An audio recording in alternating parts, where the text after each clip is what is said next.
ಜೀನಾಗೆ ಸಂಪಾದಕತ್ವದಲ್ಲಿ ಜಿಎನ್ಎಸ್ news ಸಾಗರಿಸುತ್ತದೆ ಆಚೆ ಈಚೆ. ಗುರುವಾರದ news ಅಪ್ಡೇಟ್ಗೆ ತಮಗೆ ಸ್ವಾಗತ.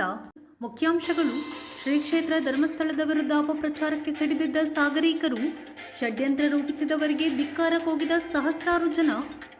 ಡಿಕೆ ಶಿವಕುಮಾರ್ ಸಚಿವ ಸಂಪುಟದಲ್ಲಿ ಎಸ್ಐಟಿ ರಚನೆಗೆ ವಿರೋಧ ಏಕೆ ವ್ಯಕ್ತಪಡಿಸಿಲ್ಲ? ಹರತಾಳು ಹಾಲಪ್ಪ ಪ್ರಶ್ನೆ. ಧರ್ಮಸ್ಥಳ ಮತ್ತು ಧರ್ಮಾಧಿಕಾರಿ ಡಾಕ್ಟರ್ ವೀರೇಂದ್ರ ಹೆಗ್ಗಡೆಯವರನ್ನು ಬೆಂಬಲಿಸಿ ಕಲಸೆ ಹಕ್ರೆ ಮೇಘರಾಜ್ ವಿಠಲ್ ಪೈ ಮೈತ್ರಿ ಮಾತು. ಶರಾವತಿ ಪಂಪ್ ಸ್ಟೋರೇಜ್ ಯೋಜನೆ ವಿರೋಧಿಸಿ ಆಗಸ್ಟ್ 25ರಂದು ಸಾಗರದಲ್ಲಿ ಎಲ್ಲ ಧರ್ಮದ ಧರ್ಮಗುರುಗಳ ನೇತೃತ್ವದಲ್ಲಿ ಬೃಹತ್ ಪ್ರತಿಭಟನೆ.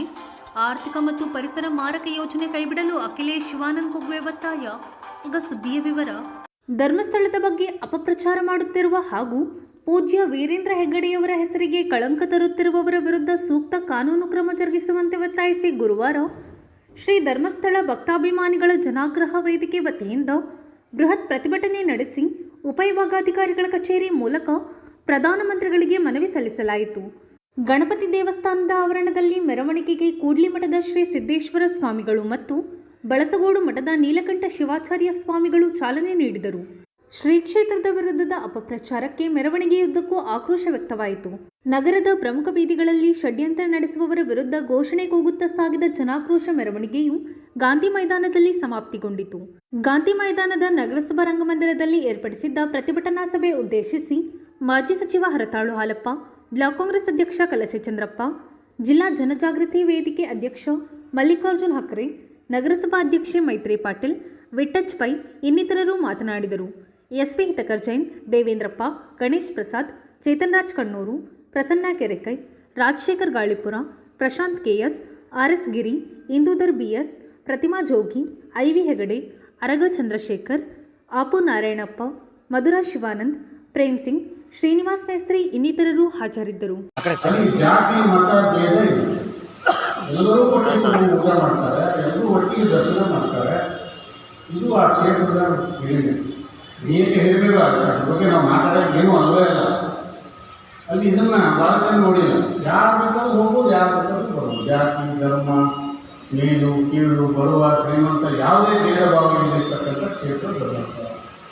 ಅಂಥ ಕ್ಷೇತ್ರದ ಬಗ್ಗೆ ಆ ಪ್ರಚಾರ ಅಪಪ್ರಚಾರ ಯಾರೆಷ್ಟೇ ಪ್ರಚಾರ ಮಾಡೋದು ಏನೂ ಆಗೋದಿಲ್ಲ. ಆದರೆ ಮನಸ್ಸಿಗೆ ಆ ನೋವನ್ನು ಹೇಳಿಕೊಳ್ಳಲಿಕ್ಕೆ ಇದೊಂದು ಹೇಳಿಕೆ, ತೋರ್ಪಡಿಸಲಿಕ್ಕೆ ಇದೊಂದು ಮೆರವಣಿಗೆ, ಇದೊಂದು ಪ್ರತಿಭಟನಾ ಸಭೆ ಅಂತ ನಾನು ಭಾವಿಸ್ತೇನೆ. ಒಂದು ವೇಳೆ ಈ ಧರ್ಮ 5,000 ವರ್ಷಗಳಲ್ಲಿ ಸನಾತನ ಧರ್ಮ, ಆದರೆ ಅನೇಕ ಕೌಲುಗಳು ಹಿಂದೂ ಧರ್ಮದಲ್ಲಿ ಇದ್ದಾವೆ. ಅನೇಕರು ಅನೇಕ ಸಂದರ್ಭದಲ್ಲಿ ನಾಶ ಮಾಡಲಿಕ್ಕೆ ಪ್ರಯತ್ನ ಮಾಡಿದ್ರು, ಏನೂ ಆಗಲಿಲ್ಲ. ಆದರೆ ಈ ರೀತಿ ಗಂಡಾಂತರ ಇದೆ. ಯಾಕೆಂದರೆ ನಮ್ಮವರೇ ನಮ್ಮ ಕೈ ಜೋಡಿಸ್ತಾರೆ. ಅದಕ್ಕಾಗಿ ಗಂಡಾಂತರ ಅಂತ ಭಯ, ಅದಕ್ಕಾಗಿ ಆಕ್ರೋಶ, ಅದಕ್ಕಾಗಿ ಹಿರಿಯರು ನಮಗೆ ಎಚ್ಚರಿಕೆ ನಿರ್ವಹಿಸಲು ಹೇಳ್ತಾರೆ. ಯಾಕೆ ನೀವು ಉಪಾಯ ಕೊಡ್ತೇನೆ 5,000 ವರ್ಷದಿಂದ ಯಾರೇನೂ ಮಾಡೋಕ್ಕಾಗಲ್ಲ ಅಂತ ನಾವೆಲ್ಲ ಹೇಳ್ಬೋದು. ಆದರೆ ಹಿಂದೆ ನಮ್ಮವರು ಒಟ್ಟಿಗಿದ್ರು, ಬೇರೆಯವರು ದಾಳಿ ಮಾಡ್ತಿದ್ರು. ಅದು ಬ್ರಿಟಿಷರಲ್ಲಿ, ಅದು ಮೊಘಲರಲ್ಲಿ, ಅದು ಅಲೆಕ್ಸಾಂಡರ್ ಇರಲಿ, ಅದು ಈಗ ಹಾಗಾಗ್ತಾ ಇದೆ. ಅದಕ್ಕಾಗಿ ನಾವು ಹೊರಟೋಗ್ಬೇಕಾಗಿದೆ, ಅದಕ್ಕಾಗಿ ಧಿಕ್ಕಾರ ಕೂಗಬೇಕಾಗಿದೆ, ಅದಕ್ಕಾಗಿ ಕ್ಷೇತ್ರದ ಪರವಾಗಿ ಜೈಕಾರ ಹಾಕಬೇಕಾಗಿದೆ. ನಿಮಗೆಲ್ಲ ಗೊತ್ತಿದೆ, ನೋಡಿದ್ದೀರಿ ವಾಟ್ಸಪ್ ಯೂನಿವರ್ಸಿಟಿ. ನಾವು ಮತ್ತೆ ಷಡ್ಯಂತ್ರ ಹೇಳ್ತೇವೆ, ನಾವು ಹೇಳೋದು ಹೌದು, ಅದು ಆಗಿದ್ದು ಹೌದು, ನಿಜ. ಸರ್ಕಾರದಲ್ಲಿ ಇದ್ದವರು ಹೇಳ್ತಾರೆ. ಈಗ ಅವರು ಸ್ಟೇಟ್ಮೆಂಟ್ ಮಾಡಿದ್ರು, ಅವರು ಉಪಮುಖ್ಯಮಂತ್ರಿ, ಯಾವ ಮುಖ್ಯಮಂತ್ರಿ ಅದು ಕಮ್ಮಿ ಇಲ್ಲ. ಕ್ಯಾಬಿನೆಟಲ್ಲಿ SIT ರಚನೆ ಮಾಡುವಾಗ ಏನು ಹೇಳಿದ್ರಿ ಅಂತ ಬಂದು ಹೇಳೋ ಹಾಗಿಲ್ಲ. ಅದು ಗೌಪ್ಯತೆ. ಯಾರು ಒಬ್ಬ ವಿರೋಧ ಮಾಡಿದ್ರು ಕ್ಯಾಬಿನೆಟ್ಗೆ ಯಾವುದೇ ಬಿಲ್ ಪಾಸ್ ಆಗಲ್ಲ. ಇದು ಈ ದೇಶದ ಸಂವಿಧಾನ. ಯಾರೊಬ್ಬರು ಅಪಸ್ವರ ಅದು ಡ್ರಾಪ್ ಆಗುತ್ತೆ. ಇದು ಗೊತ್ತಿಲ್ಲ ರಾಜಕಾರಣಿಗಳಿಗೆ. ಈಗ 36 ಜನ ಮಂತ್ರಿಗಳಿದ್ದಾರೆ, ಮುಖ್ಯಮಂತ್ರಿ ಸೇರಿ 35 ಇದ್ದಾರೆ. ಈಗ 2 ಜನ ಕಮ್ಮಿ ಆಗಿದ್ದಾರೆ, 33, 32 ಇದ್ದಾರೆ. ಒಬ್ಬ ಇದಾಗಲ್ಲ ಅಂದರೆ ಬಹುಮತದ ಮೇಲೆ ಆಗಲ್ಲ, ಸರ್ವಾನುಮತದ ಮೇಲೆ ಆಗಲ್ಲ, ಸಹಾನುಮತದ ಮೇಲೆ ಕ್ಯಾಬಿನೆಟ್ ಆಗ್ತದೆ. ಅಲ್ಲಿ ಯಾಕೆ ಮಾತಾಡಲಿಲ್ಲ ಡಿಕೆ ಅವರು? ನೀವು ಅಲ್ಲಿ ಕೇಳಬೇಕು. ಮಾತುವುದು ಇದು ನಮ್ಮೆಲ್ಲರ ಭಾವನೆ ಮೇಲೆ ಹೇಳಿ ಸತ್ಯ ಇರ್ಬೋದು, ಭಾವನೆ ಮೇಲೆ ಕಟ್ಟಾಗ್ತದೆ. ಅದರಿಂದ ಇದು ಮಾತುವುದು SIT ಯಾರು ಹೇಳ್ತಾರಂತ ಒಬ್ಬರು ಹೇಳಿದ್ರು SIT ರಚನೆ ಆಗಲ್ಲ. ಕ್ಯಾಬಿನೆಟ್ ಯಾವ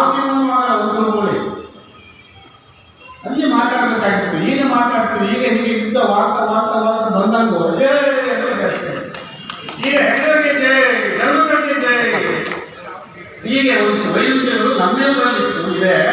ಆ ವೈರುಧ್ಯಗಳನ್ನು ಹೋಗಲಾಡಿಸಿಕೊಂಡು ಎಲ್ಲ ಪಕ್ಷ, ಪಾರ್ಟಿ, ಜಾತಿ, ಮತ, ಧರ್ಮ, ಸರ್ಕಾರ, ವಿರೋಧ ಪಕ್ಷಗಳು ಒಟ್ಟಾಗಿ ಧರ್ಮ ಉಳಿಸೋದ್ರಕ್ಕ, ಧರ್ಮಸ್ಥಳ ಉಳಿಸೋದ್ರಕ್ಕ ಉಳಿದವರ್ತೇನೆ ನಾವೇ ಅನ್ಸಕ್ಕೆ ಅದು ಭಾವನೆಗಳ ಜೊತೆಗೆ ಹೆಜ್ಜೆಗಳ ನೋವಿನ ಜೊತೆಗೆ ನಾವೆಲ್ಲ ಹೆಜ್ಜೆ ಹಾಕೋಣ ಅಂತ ಹೇಳ್ತಾ ಶ್ರೀ ಮಂಜುನಾಥ ಸ್ವಾಮಿಗೆ ನಮಸ್ಕಾರ. ನಾನು ಮಾತು ಮುಗಿಸ್ತೇನೆ. ಎಲ್ಲರೂ ಸಭೆಯನ್ನ ಉದ್ದೇಶಿಸಿ ಅತ್ಯಂತ ವಿಸ್ತಾರವಾಗಿ ಮಾಜಿ ಸಚಿವರು ಮಾತನಾಡಿದರೆ, ಈಗ ಬಹಳ ಹೊತ್ತು ಮಾತನಾಡೋದಿಲ್ಲ. ಒಂದು ಮಾತನ್ನ ಹೇಳ್ತಾ ಇದ್ದೀವಿ, ಇಷ್ಟೊಂದು ಪರವಾಗಿ ಈ ಜನಾಂಗ ಹೋರಾಟದ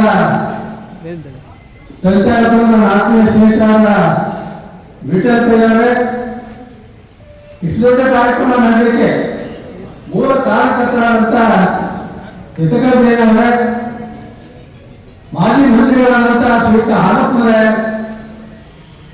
ಕೆ.ಡಿ. ಮೇಘರಾಜ್ ಅವರೇ, ನಗರಸಭಾ ಅಧ್ಯಕ್ಷರೇ, ಅಕ್ಷಯ್ ಮಲ್ಲಿಕಾರ್ಜುನ ಅವರೇ, ಉಳಿದಂತೆ ವೇದಿಕೆಯಲ್ಲಿರುವಂತ ಈ ಕಾರ್ಯಕ್ರಮಕ್ಕೆ ಎಲ್ಲ ರೀತಿಯ ಕೆಲಸ ಮಾಡಿದಂತ ವೇದಿಕೆಯಲ್ಲಿರುವಂತ ಎಲ್ಲ ಗಣ್ಯರೇ, ಹೋರಾಟಕ್ಕೆ ಪಕ್ಷಾತೀತವಾಗಿ, ಜಾತ್ಯತೀತವಾಗಿ ಎಲ್ಲ ಹಳ್ಳಿ ಮತ್ತು ಪಟ್ಟಣದ ನನ್ನೆಲ್ಲ ನಾಗರಿಕ ಬಂಧುಗಳೇ, ಇದೊಂದು ಒಳ್ಳೆಯ ಕಾರ್ಯಕ್ರಮ. ಶ್ರೀ ಕ್ಷೇತ್ರ ಧರ್ಮಸ್ಥಳ ಇತಿಹಾಸ ಸ್ಥಳ. ಯಾಕಂತಂದ್ರೆ ಇಡೀ ರಾಜ್ಯದ ಭಕ್ತರು ಹೋಗ್ತಾರೆ ಅಲ್ಲಿಗೆ, ತಮ್ಮ ಕಷ್ಟಗಳನ್ನು ಹೇಳ್ಕೊಂಡು ಮಂಜುನಾಥಸ್ವಾಮಿ ಹತ್ಯೆ ಮಾಡಿ ಶ್ರೀ ಕ್ಷೇತ್ರದ ಧರ್ಮಾಧಿಕಾರಿಗಳಂತ ವೀರಭದ್ರರನ್ನ ಭೇಟಿ ಮಾಡಿ ನಮಸ್ಕಾರ ಮಾಡ್ಕೊತಾರೆ. ಯಾಕೆ ಗೊತ್ತಿಲ್ಲ ಸ್ವಾಮಿ, ನಮ್ಮ ಕಷ್ಟ ಕಾರ್ಯಕ್ರಮಗಳ ಬಗೆಯಿಂದ ಅಂತ ಪುಣ್ಯಕ್ಷೇತ್ರ. ಆ ಪುಣ್ಯಕ್ಷೇತ್ರಕ್ಕೆ ಯಾವ ಕಿಡಿಗೇಡಿಗಳು ಒಂದು ದೊಡ್ಡ ಹುನ್ನಾರ ನಡೆಸ್ತಾ ಇದ್ದಾರೆ. ಇದು ನಡೆಯೋದಿಲ್ಲ ಅಂದ್ರೆ, ಯಾಕಂತಂದ್ರೆ ಆ ಕ್ಷೇತ್ರದ ಶಕ್ತಿ ಇದೆ. ಧರ್ಮಸ್ಥಳ ಧರ್ಮದ ಗುಣಾತ್ಮ ನಡೀತಾ ಇದೆ. ಈ ವರ್ಷದ 365 ದಿನ ಎಲ್ಲರೂ ಅನ್ನದಾಸೋಹ ನಡೀತಿದೆ ಅಂದ್ರೆ ಅದು ಶ್ರೀ ಕ್ಷೇತ್ರ ಧರ್ಮಸ್ಥಳ. ಎಷ್ಟೊಂದು ಹೋಗಲಿ, ಯಾರು ಹೋಗಲಿ, ವರ್ಷಗಳಿಗೆ ಗುಣ ನಡೆಸಿ ಕಳಿಸುವಂತಹ ಕೇಂದ್ರ ಶ್ರೀ ಕ್ಷೇತ್ರ ಧರ್ಮಸ್ಥಳ. ಅದರಂತೆ ಧರ್ಮಾಧಿಕಾರಿಗಳಂತ ವೀರಭದ್ರರು ಗ್ರಾಮೀಣಾಭಿವೃದ್ಧಿ ಸಂಸ್ಥೆಯನ್ನ ಹುಟ್ಟುಹಾಕಿ ಈ ರಾಜ್ಯದ ಪ್ರತಿ ಜಿಲ್ಲೆಗೆ ಬಡವರಿಗೆ, ದೀನದಲಿತರಿಗೆ, ಅಲ್ಪಸಂಖ್ಯಾತರಿಗೆ ಧನಸಹಾಯವನ್ನು ಮಾಡಿ, ಸರ್ಕಾರದ ಮೂಲಕ ಧನಸಹಾಯವನ್ನು ಮಾಡಿ ಇವತ್ತು ಬಡವ ಆರ್ಥಿಕವಾಗಿ ಮೇಲ್ಬರ್ತಾ ಇದ್ದಾನೆ. ಹೆಗಡೆಯವರ ಆಶೀರ್ವಾದ, ಆ ಮಂಜುನಾಥ ಸ್ವಾಮಿ ಆಶೀರ್ವಾದ ಹಿಂದೆಲ್ಲ ಇತ್ತು. ಬೇರೆ ಬಡ್ಡಿ ಸಾಲ ಪಟ್ಟ ಇದಿದ್ರು, ಅದೇದ್ರು ಬಡ್ಡಿಯಲ್ಲಿ ಅವರು ಮನೆ ಓದಿಸೋರು. ಆದ್ರೆ ಶ್ರೀ ಕ್ಷೇತ್ರ ಗ್ರಾಮೀಣ ಅಭಿವೃದ್ಧಿ ಸಮಿತಿ ಹುಟ್ಟು ಹಾಕಿ ಬಡವರಿಗೆ ಸಹಾಯ ಮಾಡಿದ್ದಾರೆ. ಎಲ್ಲರ ಸದುಪಯೋಗ ಪಡೆದುಕೊಂಡು ಇವತ್ತು ಉತ್ತರ ಆಗಿದ್ದಾರೆ. ಅವರ ಜೀವನ ಕಟ್ಟಿದ್ದಾರೆ. ಮಗಳ ಮದುವೆ, ಮನೆ ಕಟ್ಟಲು ಇತ್ಯಾದಿ ತಮ್ಮ ಬದುಕು ಕಟ್ಟಿಕೊಳ್ಳುವ ಅನೇಕ ಜನ ತಾವು ಬಂದಿದ್ದೀರಿ. ಅದರ ಜೊತೆಗೆ ಕಡಿಮೆ ಬೆಲೆಯಲ್ಲಿ ರೈತರಿಗೆ ಅನುಕೂಲ ಶ್ರೀ ಧರ್ಮಸ್ಥಳ ವೀರಭದ್ರರು ಕೆರೆ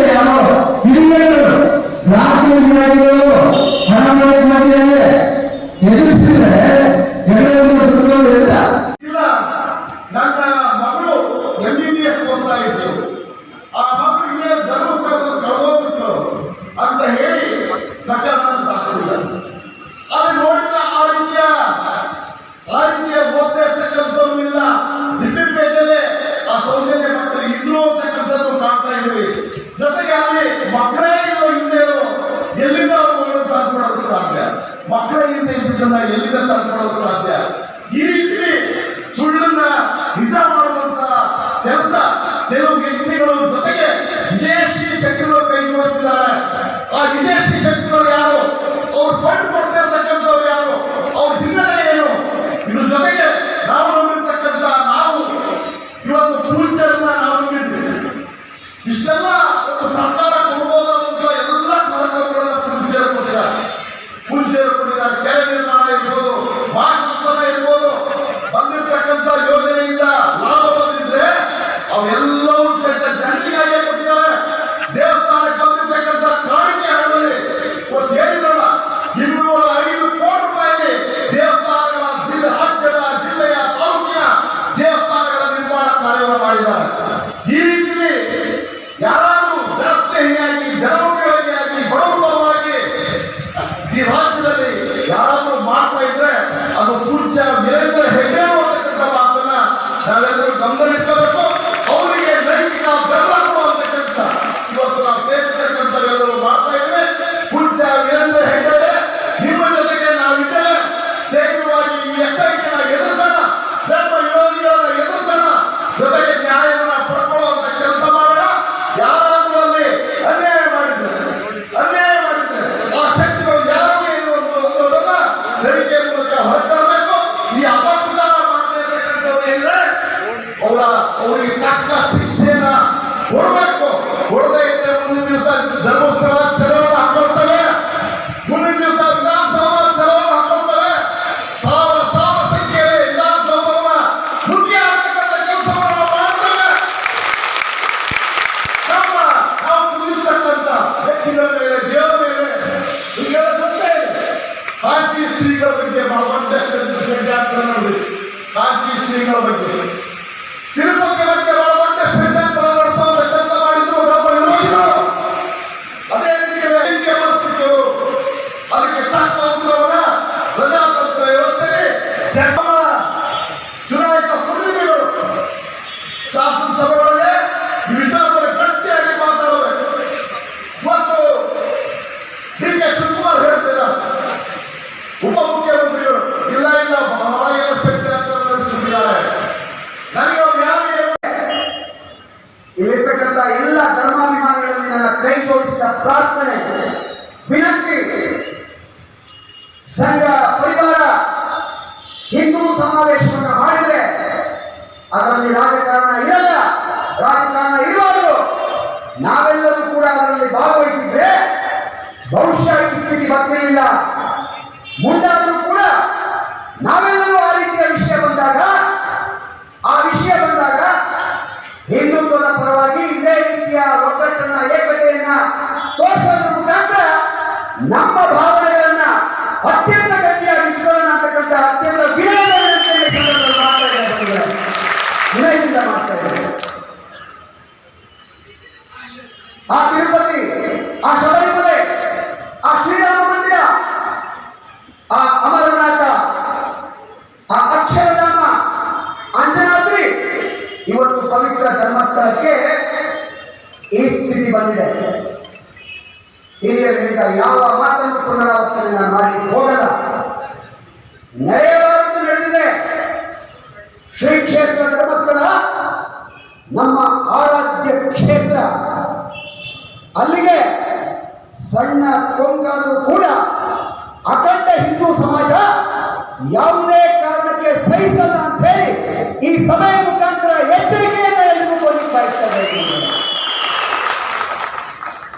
ಇದಕ್ಕೆ ಪೂರಕವಾಗಿ ನಮ್ಮ ಬೇಡಿಕೆ ಮೊದಲನೇ ಸಂಗತಿ, ಮುಸುಕುದಾರಿ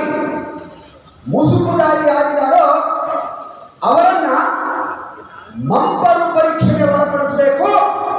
ಆವಾಗ ಮಾತ್ರ ನಿಜವಾದ ಸತ್ಯ ಹೊರಗೆ ಬರಲಿಕ್ಕೆ ಸಾಧ್ಯ. ಈ ಹೋರಾಟದ ಮೊದಲ ಬೇಡಿಕೆ ಮುಸುಕುದಾರಿಯನ್ನ ಮಂಪರು ಪರೀಕ್ಷೆಗೆ ಒಳಪಡಿಸಬೇಕು. ನಿಮಗೂ ಕೂಡ ಇದಕ್ಕೆ ಸಹಮತ ಇದ್ರೆ ನಾನು ಕೇಳಿದಾಗ ಮಂಪರು ಪರೀಕ್ಷೆಗೆ ಒಳಪಡಿಸಬೇಕು ಅಂತ ಹೇಳಿ ಇಲ್ಲಿಂದ ಡೆಲ್ಲಿಯವರೆಗೆ, ಇಲ್ಲಿಂದ ಬೆಂಗಳೂರಿನವರೆಗೆ ನಮ್ಮ ಆಗ್ರಹ ಆಕ್ರೋಶ ತಲುಪಬೇಕು. ಮುಸುಕುದಾರಿಯನ್ನ ಮಂಪರು ಪರೀಕ್ಷೆ ಪರೀಕ್ಷೆಗೆ ಒಳಪಡಿಸಿ. ಎರಡೂ ಕೈ ಎತ್ತಿ.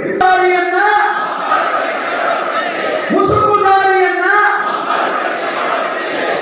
ಎರಡನೇದು ವಿದೇಶಿ ಹಣದ ಹೊಳೆ ಹೊರತು ಧರ್ಮಸ್ಥಳ ಅಂತಂದ್ರೆ ಸಾರ್ವಜನಿಕರಲ್ಲಿ ಕೊಲೆಗಡುಕ ಅನ್ನೋ ಭಾವನೆ ಬರೋ ನಿಟ್ಟಿನಲ್ಲಿ ಷಡ್ಯಂತ್ರಗಳು ನಡೆದು ಧರ್ಮಸ್ಥಳದ ಸಣ್ಣ ಸಣ್ಣ ಸಂಗತಿಯನ್ನು ಒಳಗಾಡಿಸ್ಲಿಕ್ಕೆ ಆಗಲಿಲ್ಲ.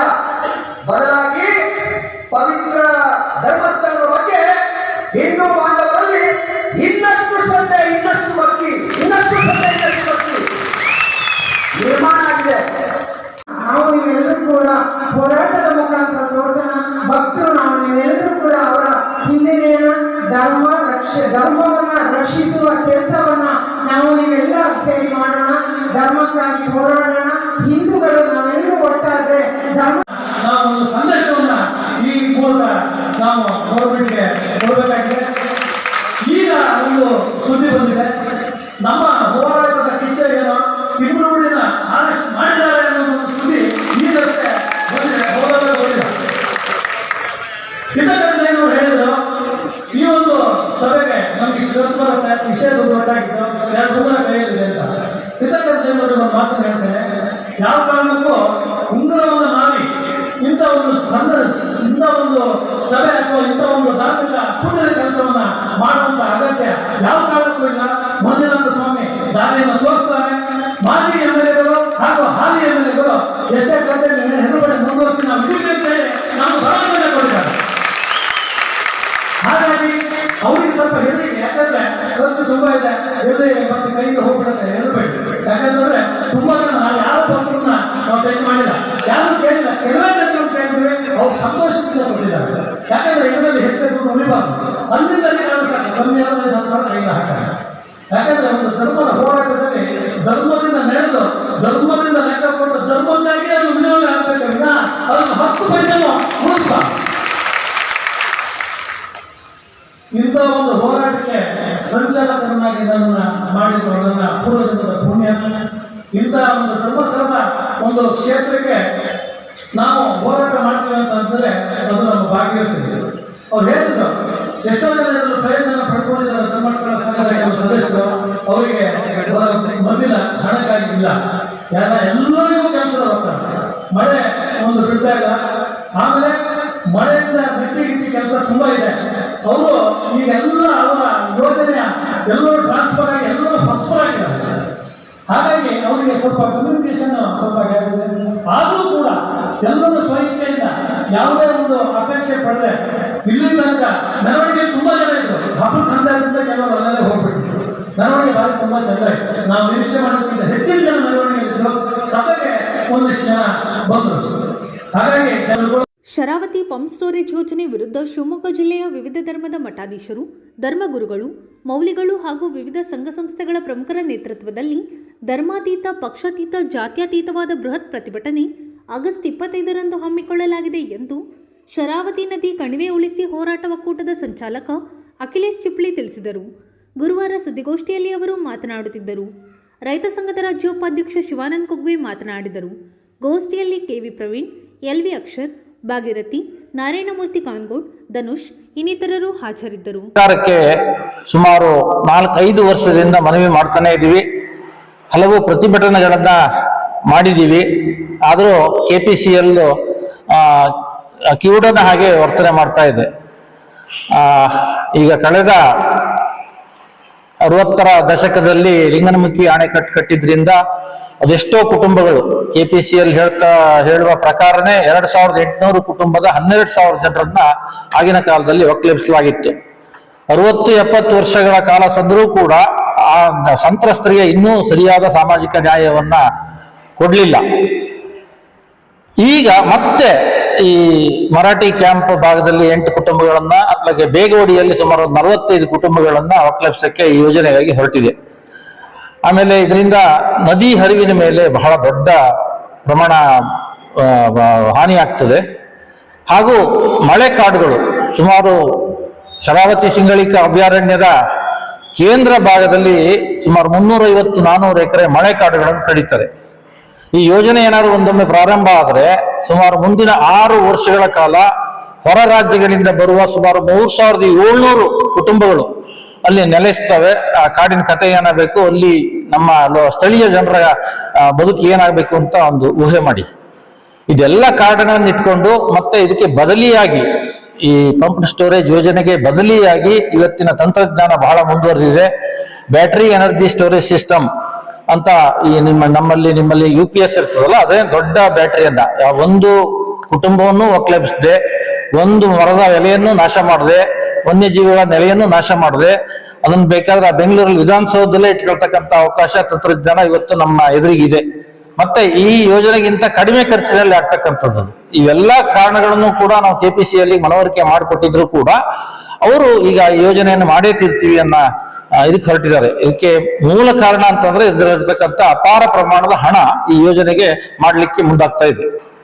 ಸುಮಾರು 2017ರಲ್ಲಿ ಈ ಯೋಜನೆ ವೆಚ್ಚ 4000 ಕೋಟಿ ಇತ್ತು. 2024ರಲ್ಲಿ 8000 ಕೋಟಿ ಹೋಯಿತು. 2025ರಲ್ಲಿ 10,240 ಕೋಟಿಯನ್ನ ಮೊನ್ನೆ ಬಜೆಟ್ ನಲ್ಲಿ ಎತ್ತಿಟ್ಟಿದ್ದಾರೆ.